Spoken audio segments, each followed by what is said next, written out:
We're on the road about 220 days out of the year, so we're doing about 70 shows in roughly 35 different locations, demonstrating the pride, precision, and professionalism of the United States Air Force. I took a great deal of pride in being a Thunderbird because gratification from being able to do the job and do it well. We're actually representing the Air Force, our prior alumni Thunderbirds, and just trying to put on the best demonstration that we can to the world. Go out and visit high schools, middle schools, community centers, kind of show the community what they're getting for their military. I think it's really important to find your passion, right? So find what you're passionate about, whether it's flying or if it's working on jets. They will remember the Thunderbirds flying over, making a bunch of noise, making these cool maneuvers, smoking the sky out, and they're going to want to be part of the military at some point.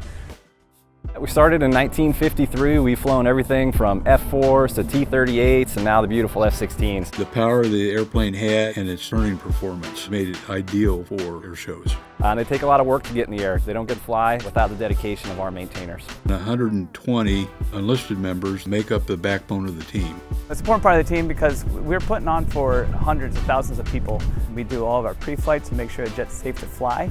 We inspect the jet after flight to make sure that anything broke, to replace it. Our job is pretty critical to the team because we sustain pilot life and inspect pilot survival equipment that in the event of an emergency they might need and use.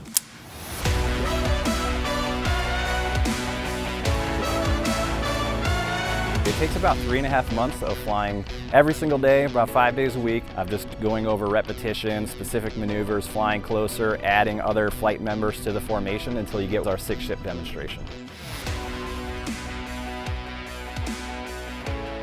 The diamond formation is designed to show the skill and grace of formation flying, and the solo pilots more demonstrate the maximum performance capabilities of the aircraft. That all comes together to essentially recruit, retain, and inspire.